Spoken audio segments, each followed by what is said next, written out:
I just didn't have as much capacity for my business as I'd had pre-baby. I need something that's going to essentially launch for me because, I've been showing up on stories less. I used to story every day. Now I can't be asked. And I was like, and, Threads isn't the place where you sell. So I was like, if I had this thing of like, if I'm not showing up on stories every day, I'm not selling the program every day. I was like, but if I can batch daily emails and people can watch this class and go through this podcast series, it's going to be doing the selling for me. All right, everybody, welcome back to another case study episode. We have a really fun one today. I met the guest on Threads. If you're not over there, it's got such a cool vibe, man. I'm not going to lie. Like, I feel very relaxed when I'm over there, and I need to get better at being engaged there. So maybe we'll talk to Vix about her Threads account because she's really good at it. But I met her over there because there's a conversation that's been happening around private podcasts. And I saw how she was using it, and the language she was using for it was also really interesting. So Vix Meldrew is here, and she's a coach for course creators and people who create group programs. She's very focused on getting those folks results. So you knew Nora and I would love to talk to her because that is like our game plan as well, and why we built Hello Audio too. So Vix, I'm so glad that I get to meet you off of, like a text app. Yes, I know. I am loving it over Threads. Everybody that I've met there is just such a different vibe to Instagram, isn't it? Yeah, really loving it. Yeah. Yeah, I still can't. I know people are trying to put their finger on it, but it's just, I don't even know what it is. Cool. It's like Twitter without the like Gross. It's Twitterness Twitter without of the it. gross. Yeah. Yeah, Twitter without the gross. And I Yep. liked Twitter, especially in the early days. Okay, so Vix, tell us a little bit about you and your background in your business and like your business model and the way that you serve folks. Yeah. Hello, everyone. So I used to be a primary school teacher. So in the UK, teaching sort of 6 to 8-year-old. And I did that for quite a long time. And at the time that I was teaching, I also started blogging.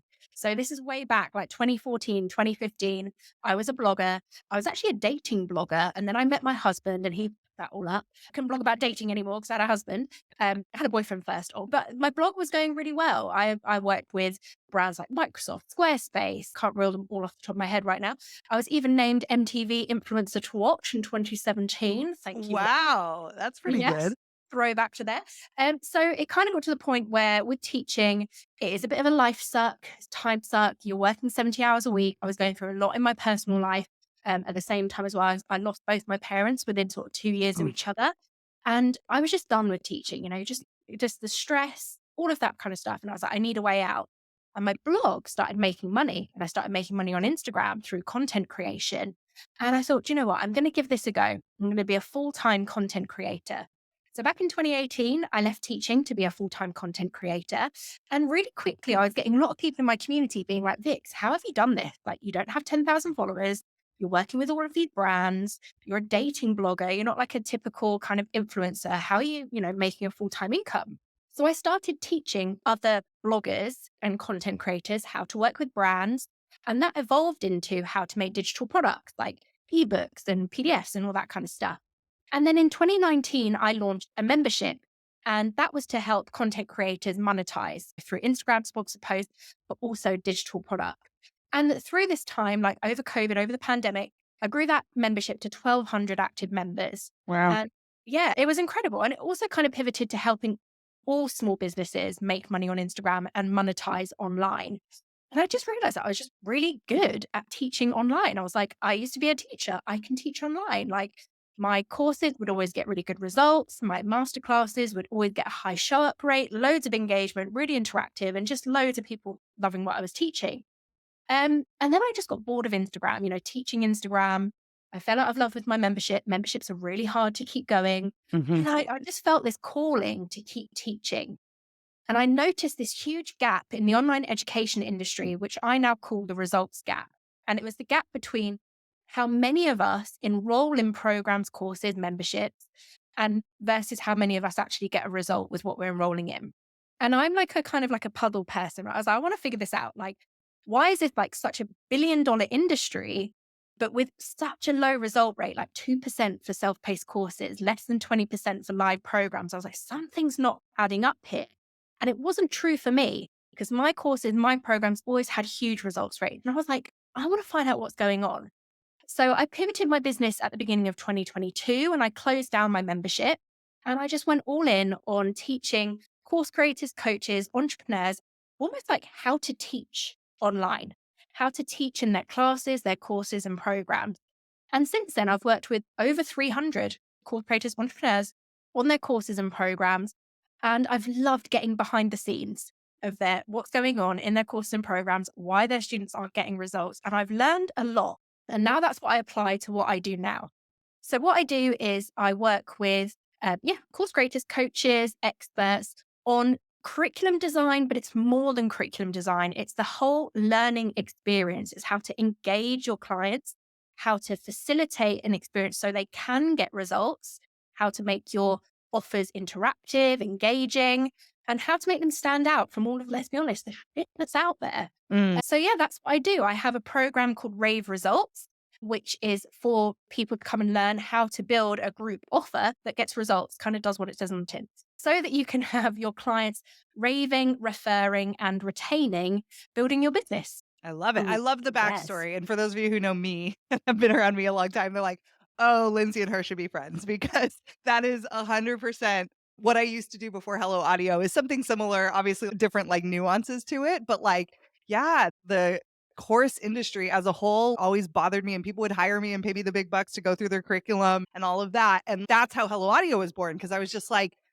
okay, what's actually going on here? And it's you can't make a student come to class. Like I taught college, so I clearly Yeah. couldn't make them. But the reality was like, okay, like what would make it easier? And I stumbled into the audio part of it. Oh my gosh, so fun. So we could talk about all of that. But I am curious how you heard about private podcasting. So Yes. I might not have caught it. Maybe you saw it on threads. And I'm curious how that linked up with this idea of rave results, where you're like, yep, like this needs to be a part of my program. And then, of course, like launching and all of that. Yeah, so I don't know the exact origins of where I heard it, but I do remember I worked with a client who had a private podcast in their program. And I said to them, oh, how are you using this private podcast in your program?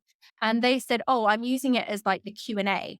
So if people can't come to a Q&A call, I just put the replay onto a private podcast and then people can listen in.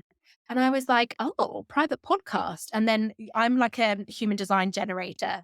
ADHD, ideas everywhere. I was like, oh my gosh, there's so many ways that we can We are use it. still the same, Yeah. just like that's exactly me also. Continue, friend. Then my ideas just started going like all over the place for it. And then with clients that I then started working with, and we were looking at ways, maybe their show up rate to their program wasn't high or just whatever it was that was going on. And I started suggesting like, oh, maybe we could add a private podcast feed and then maybe it could be about this, or maybe we could use it this way or that way. But then I think it was Kelsey from Coming Up Roses, who is one of my clients. And I heard this must have been on Threads. I heard people talking, and this was before I worked with her, but we'd known each other for ages. Saw that she had a private podcast feed that was like a paid, almost lead magnet into her signature course. And I was like, oh, I hadn't thought about using a private podcast as a lead magnet. Let me give it a go. So then that's how my private podcast feed as the lead magnet came about. But then I already had plans on using it in the program as well. Mm. Okay. I can tell Nora. Nora's like, okay, this is my zone, the This is marketing and the lead magnet stuff. so fun. It's so fun. Well, so you have it. Remind me, are you calling it a masterclass? Is that correct? That's right. Yeah. That you're using and you've got it. So I'm curious because I think you provide both the video and the audio for convenience and also to let people have the option of choosing to either watch because we've all opted into stuff and that video is sitting there on the confirmation page. And we're like, yes, and I was just about to go into a meeting. Or yes, and I have 10 other things on my to-do list and I was distracted and I was just going down a rabbit hole. And so they may not watch it on that page, but you're able to then send them the private podcast of the masterclass. And I'm curious, have you looked at the consumption rates and is the private podcast helping with engagements, which would then obviously help with conversions into the next step of your program as well? That's right. So what I have is I have a video masterclass, which is like under 30 minutes, and then a private podcast series. So I actually Okay. take Mm. what happens in the masterclass and then I've broken it down into a 4-part series. Oh, So like go beautiful. into it even in more depth.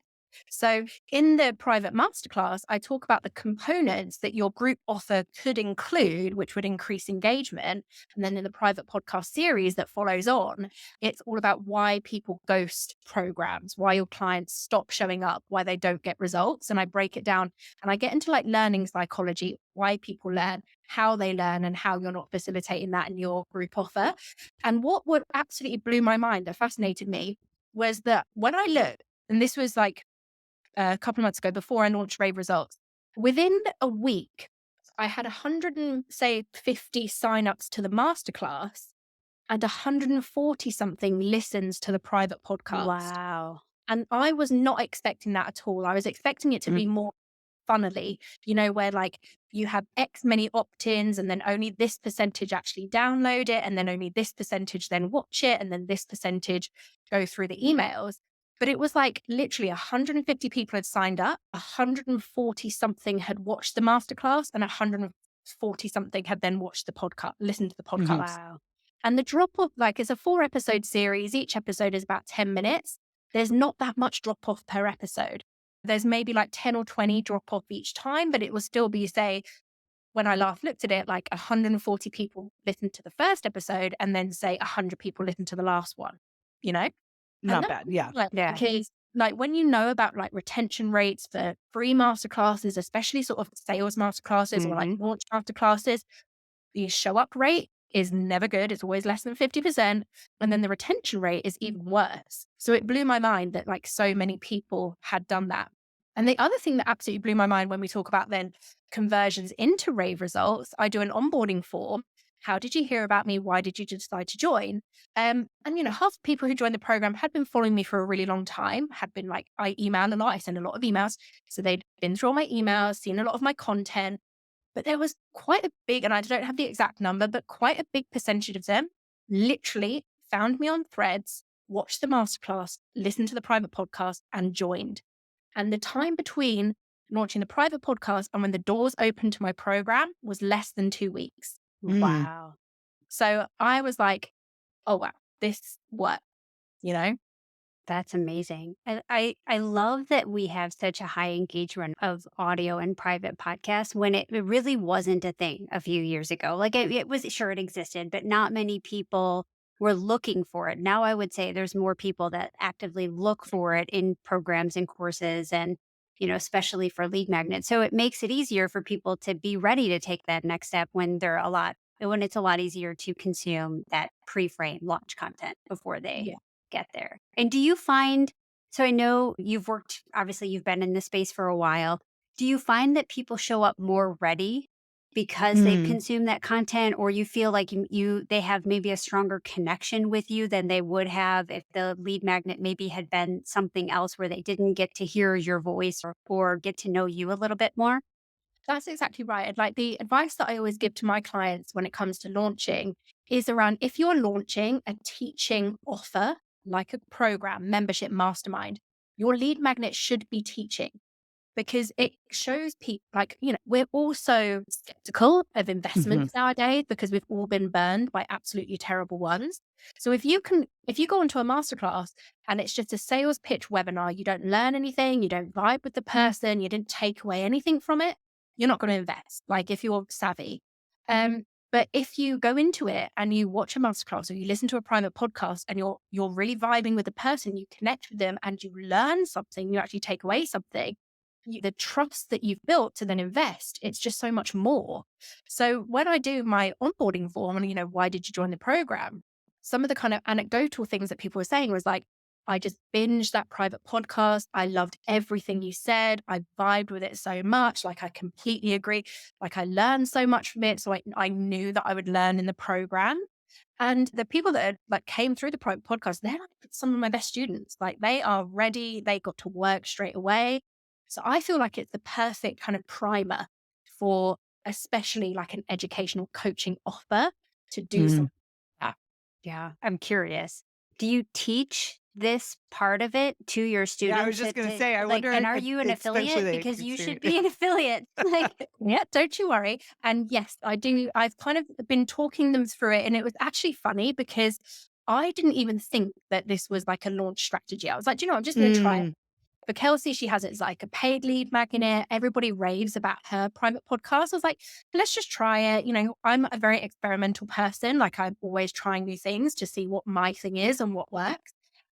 When the program opened, a couple of the students came in and they were like, Vix, I need your full, and they even called it your async launch strategy. I need your full async. And I was like, I'm not a strategic person. I just put content out there and that's just the type of creator that I am and I've always been. And we had this big back and forth. And then a couple of the other students came in, they were like, yeah, Vix, give me the strategy. Like, how have you done this? This is amazing. Like, this converted me, blah, blah. So definitely gave some coaching on it in the program about how I've done it, but definitely going to be creating something around this.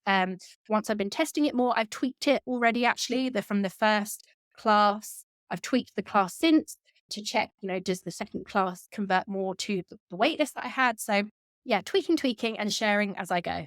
But yeah, definitely Yeah, converted. that's why you got to follow her on Threads because I remember watching like your launch updates and stuff. I love that stuff when business owners are pulling back the curtain about what's happening behind the scenes and stuff. And then, of course, people are going to be like, please teach me how you did this because everyone's looking for the next cool launch strategy, especially when you use the word async. We can make it easier for everybody. Come on. Yes. And that's what I think people, because my thing, it wasn't just the masterclass and the private podcast. I batched 30 days of emails. So my launch period was 30 days and because I had a baby, right? I had a baby 8 months ago. So she was when I was doing this launch, she was maybe like 4 months old. Like when I was prepping it, 4 or 5 months old. I don't have time, So I was like, I need a launch strategy that's going to be really easy. I love writing emails. I love creating content. I was like, right, let me do this private, pre-record, short masterclass, under 30 minutes, like really short and snappy, no hour long, 2 hour long, maholics, just less than half an hour. Let's do the private podcast series, 10-minute episodes each. It was kind of like an extension of the masterclass. It's like, if you want to go deeper and you want to learn some more, come this way. And then followed it up with like 30 days of daily emails. So for me, it was like the lowest lift launch ever because I batched it all. And then it was just running. I was just sending people to the masterclass, talking about the masterclass. And then from there, they were then getting these emails. So I think that's what people liked about it was that the work, you're not having to show up and sell on stories every day. You're not having to show up on, TikTok and all of these. I don't know about anybody else. I hate video content. I'm not a video guy at all.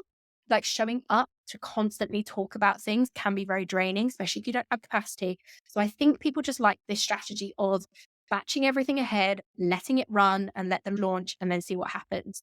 So yeah, I think that's why people were like, tell me, how did you do this?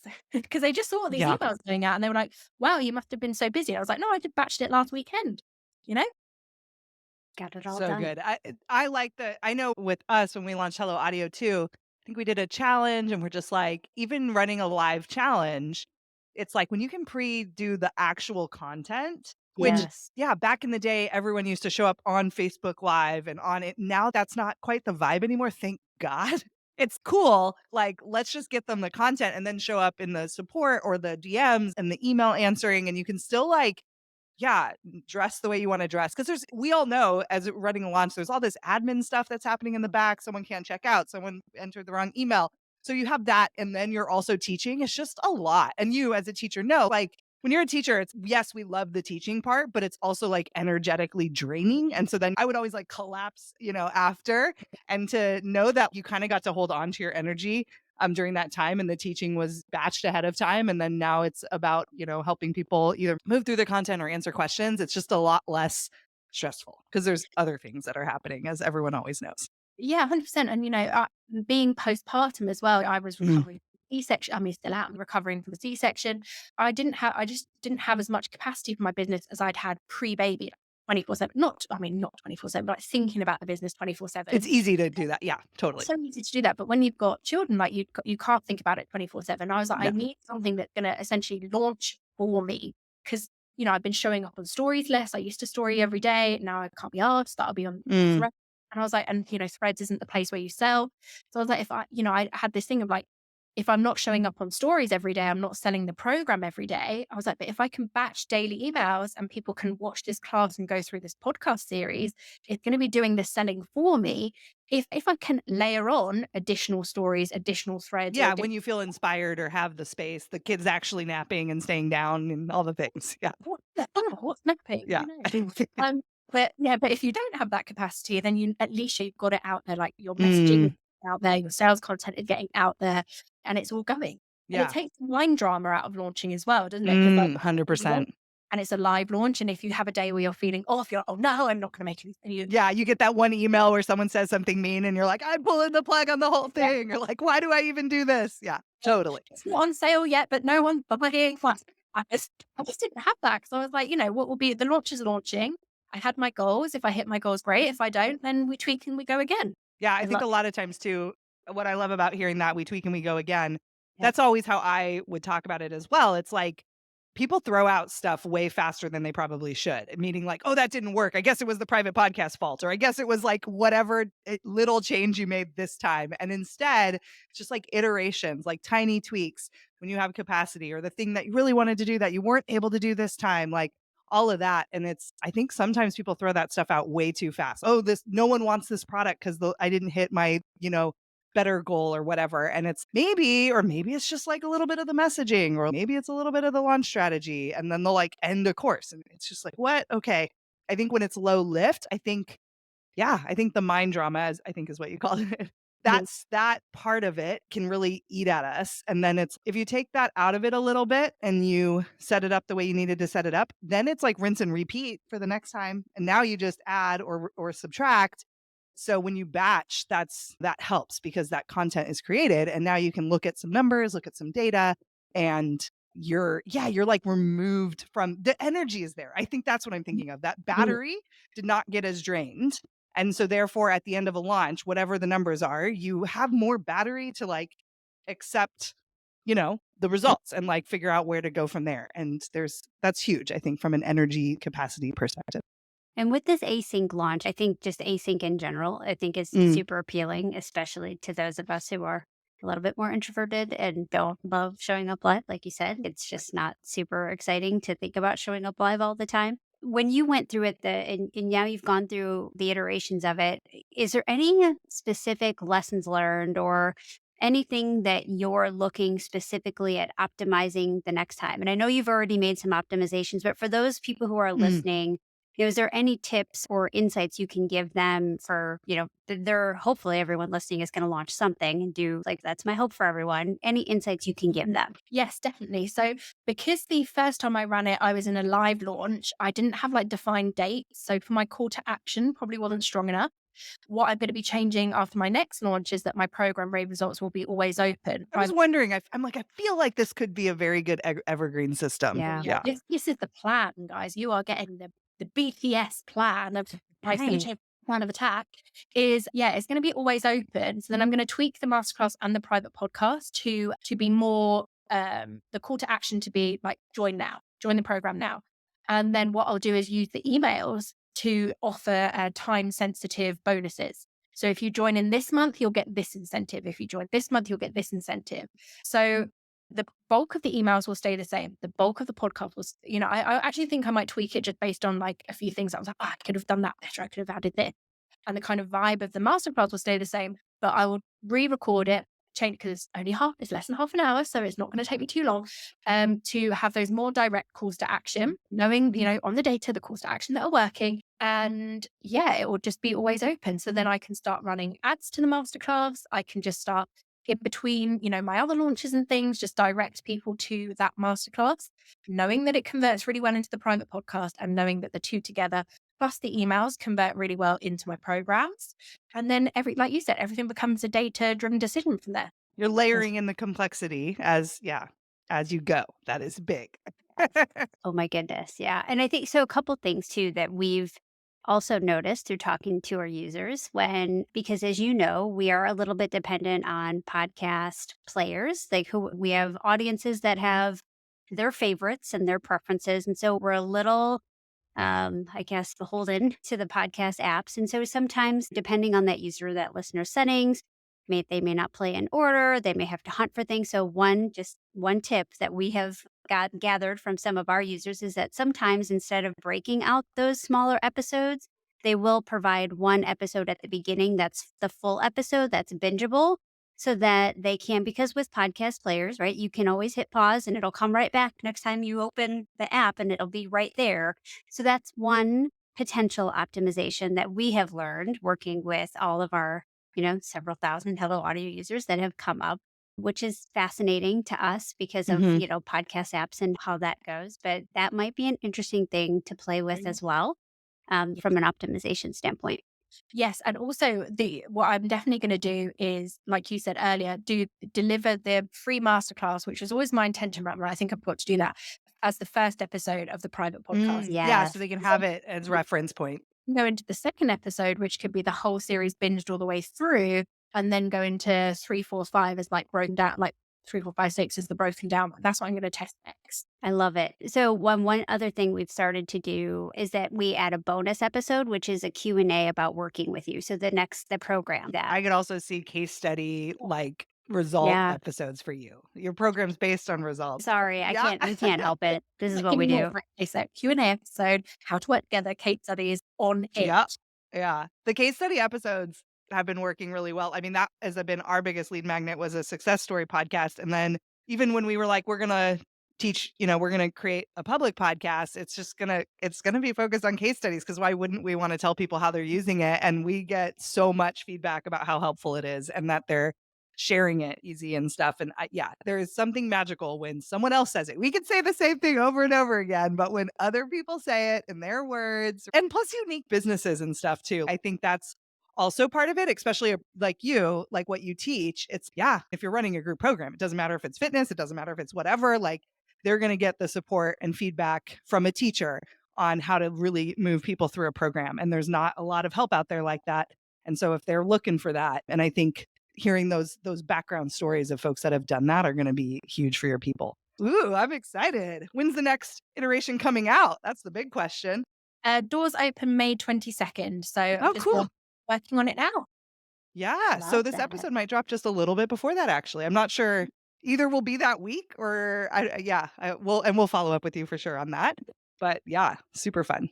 Awesome. All right. So you're running it live one more time and then going to turn it evergreen probably, No, or? yeah, it's going to be doors open and then they'll stay open. Oh, got it. So that's literally the launch of the evergreen version of it. Awesome.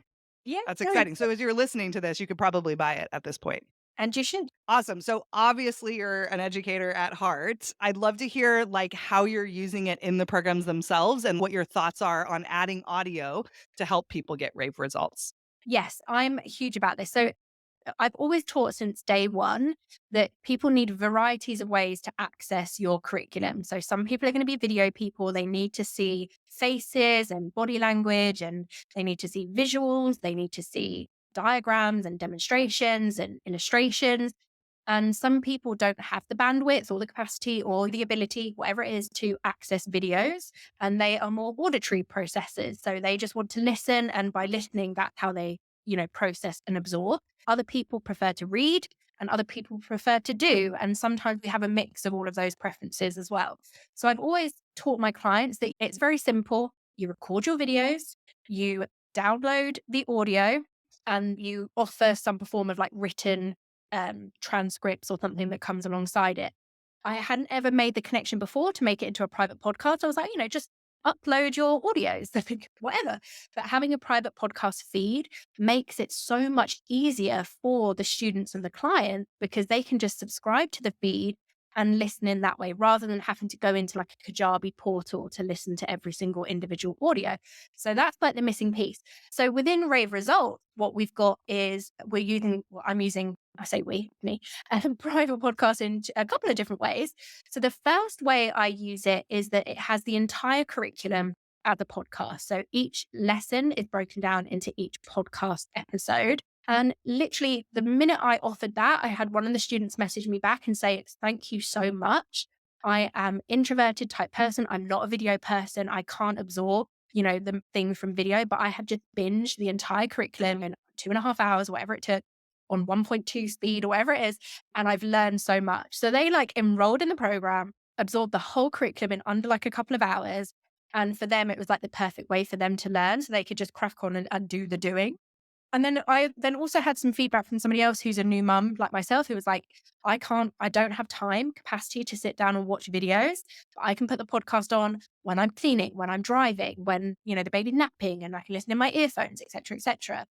And I was like, I'm so glad I did this. But then what I did additionally is that the course curriculum podcast has bonus episodes. So as I've been learning, oh, that concept didn't land, or that concept more explanation, or that concept needed more examples, I've been adding bonus episodes in, and my students love it. They will come to the weekly coaching calls and be like, I listened to this on the podcast and I want to talk about it. Can we talk more about it? Or this is my idea that I got from the podcast. So, and what's also great about that is that every time I'm like, oh, I wish I said this in a video, or I wish I'd added this, or here's another example that I've just had that would make that lesson better. I just add it as a private, as a bonus episode of the podcast. So saves me thinking like, oh, every single new idea, I have to redo the whole curriculum, scrap it and start again. No, I can just add it as a bonus episode. And that's got really great feedback. The second way we use it inside Rave Results is the call replays. So again, this is one of the things when you're running a group offer and you have people that have different capacity, different accessibility needs, and also billion different time zones, your one call time isn't always accessible. So if you're going to offer 50 call times, fair play to you, could never be me. So I wanted to make it a way where people could still access the question, the coaching kind of portion. So yeah, we have some of our students that just officially just listen to the replays. They come into the Slack channel, they share what they want coaching on, they share their updates, and then say, can you kind of like take it away on the podcast, on the call, and then they can listen to it on the podcast later. Nice. Yeah, there's extra ways, extra layers of accessibility, inclusivity. Gosh, that's a lot of itty words, isn't it? Because, our programs are never going to be 100% accessible to 100% of people. But if we can find very easy ways to layer on that accessibility, it's really no extra work for us, right? I have my call on Butter, I download the MP4, I upload it to Hello Audio. Easy, and it goes straight into their Spotify or straight into whatever podcast app they use, and they never feel left out. So that's how we use it. He's saying we, it's me. I haven't got a split personality. How I use it in my program. There's a lot of we talk in the business space. I think it's easy to fall into that because sometimes I think we is also like with my students. Sometimes they're part of the we True. too, like we get to do this together. So I think it's normal to say that, even if it's just you running the show back there. That's cool. When we launched Hello Audio, I always was like, the Q&A call is the use case that I Yes. always needed and I didn't know because it's so hard to make it live. And especially if you're dealing with other business owners, other creators, it's really hard to find the capacity. And then, those people have lives and parents and their parents and all the things. But that's one of my favorite use cases is the Q&A call for sure. Love that. And I love the positive feedback. I love that your students are appreciative and they're consuming it. And it's not just the people who don't like video, but it's also the people who would have wanted to watch that video and would have gladly watched it had they had an extra hour of their day or whatever that, is. But this is all now fitting into those pockets of time, like you had said, where they're not sitting at the screen, but they can still consume the information that they paid for, that they want, that's trying to help get them to the goal that they want to achieve, which is really great as well. That's awesome. Cool. Yeah, I think another question I have for you is around advice for folks maybe looking to incorporate it into their programs, since that's your background. And maybe there's somebody listening who's, I have all these ideas for feeds or whatever. Yeah. Do you have any advice or thoughts on getting that into a program? Clearly, like you, obviously the implementation of your feeds, but just any other advice from an educator and someone that this is what they teach. So one of the big things I noticed, and this is with clients, come up with a few clients that I work with that have private podcasts of their curriculums in their programs, is that when you're recording for video, you're very aware that you're presenting what's on screen. So you're sharing maybe pictures or illustrations or demonstrations of something that's on a screen. When you then give it to an audio only feed, sometimes it doesn't translate over. So that's just something to be aware of, especially if I work with clients that have very visual kind of demonstration programs. Maybe it's like a sewing program, or they're showing how to create a specific piece of video content. It's not always as straightforward as like just rip the kind of curriculum into an audio file. It then may need a little bit of extra care there may be certain lessons if you're doing a visual demonstration where you might just need to record, a very quick bonus episode, help talk people through what you're visually demonstrating. That's just an almost like an accessibility thing to be aware of but it can add so much value Mhm. to your program. So that's one thing for sure. Another thing would be and this is just, sometimes I feel like everyone knows this, but I know everyone doesn't. Length, Mm. people's capacity, retention of attention is not very long. So even when you're making your course videos and you intend to turn them into audios, just be aware of how much time it's taking and how much we're really expecting people to retain attention for. Now, I know I'll go on an hour and a half drive and I'll listen to a podcast episode the whole time and I'll love Hmm. it. Or like we said earlier, maybe I go on a 20-minute drive and it's a 40-minute episode, so I pause it and come back. That is fine when what you're offering is just kind of talking. It's just information. But you just need to be aware when you're teaching people to do something, it's a skill that they have to do. It's going to require implementation, action, and practice.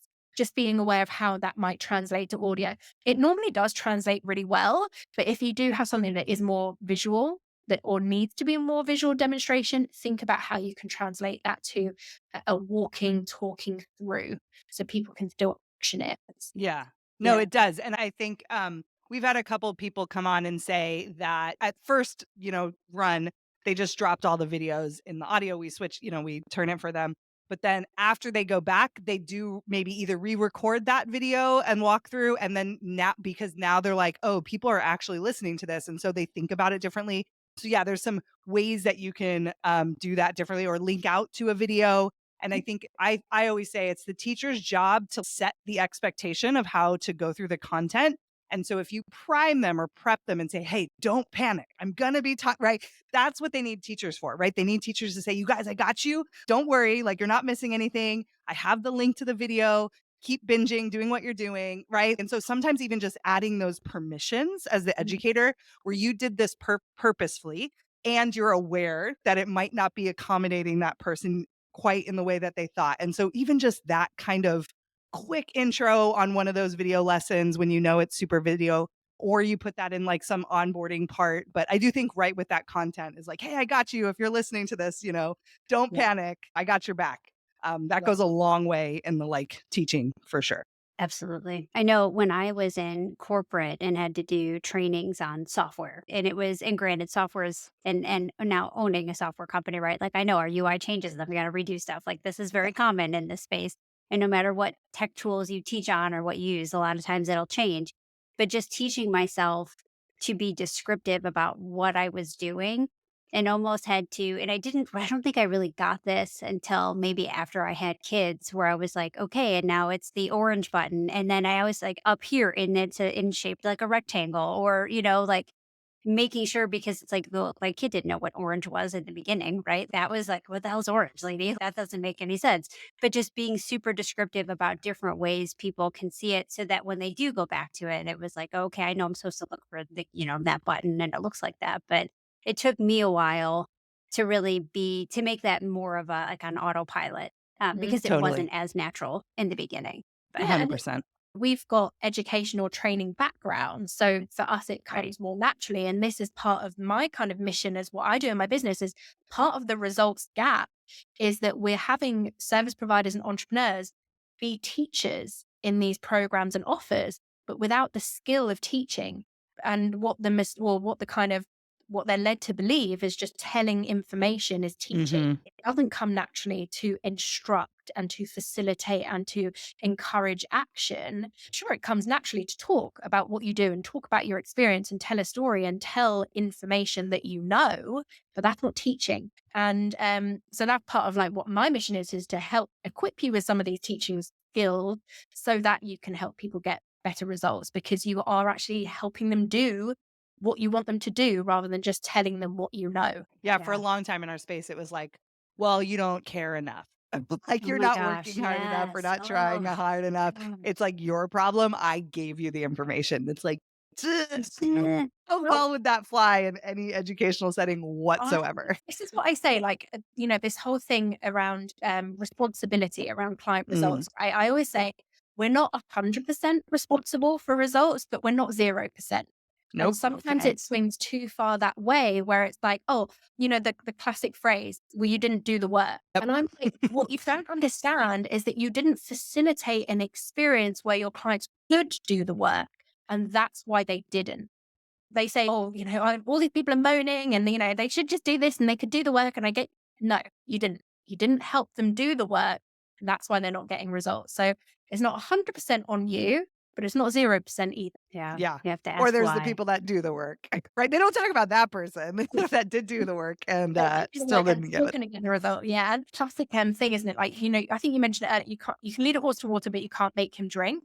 I always Mhm. say, most of you aren't even leading them to the water. No, that It's true. exactly. It's That's like you're true. literally not even getting them to the point that they need to get to. Yeah. Like you've taken them around the field, you've given them a tour. They You don't know where the should- water is. Yeah. How to get it in their mouth. They're thirsty. Anyways, this has been such a fun conversation. I knew it would be. I feel like we could jam on this forever. I have Yes. so many more things to talk about with you.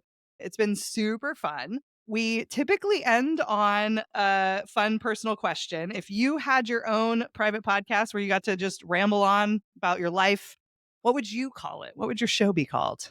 Oh, it would be called 2003 was the best year of music. Fight me. Oh my gosh, I love you. I love that. 2003, man. All right. I know. I'm like, what Yes. was I doing? Okay. Okay. I know. That's I was fine. like, well, I'm kind of in the 90s with my music, but You just wait. You go onto Spotify and you look up 2003 playlist, and every song is unskippable. Every song, Ooh. like I'm gonna do Okay. this. Now we have not, now we have a not call because to I don't action, believe you, but folks. just because I want to have some fun. Yeah. That's all how right. you get results. No, that's fun. There's definitely an open loop there. It's very possible that you might be right. Yeah. I could see that working. Did they perform at the Super Bowl this year? That might be one. Several of those questions. Several of the yeah.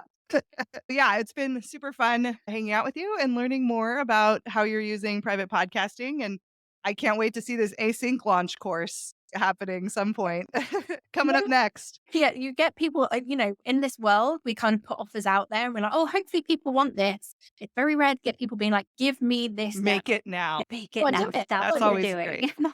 Yeah, that's the business owner dream, right? Right there. Yeah. Awesome. Well, yeah. So thank you for coming. And everyone will have all the links below. So you can go follow Vix, like we talked about on Threads or wherever else she hangs out. I know she's on Instagram too, but she has a whole different strategy for Instagram, which I'm also following you on Threads with that. So that's fun. Different combos. Go spy on her account and like learn about it. I think that'll be my open loop for you, Vix. Thank you so much. Cool. Take care. And there you have it, audio heads. Another episode of Launch Your Private Podcast is in the books. I hope you're leaving today feeling even more ready to amplify your voice and connect with your audience in meaningful ways. The adventure continues in our next episode with even more insights, strategies, and inspiration to help you along your own private podcasting journey. Of course, make sure to check out helloaudio.fm to start your own private podcast. And remember, you've got amazing content that needs to be heard. So let's turn the volume up. Until next time.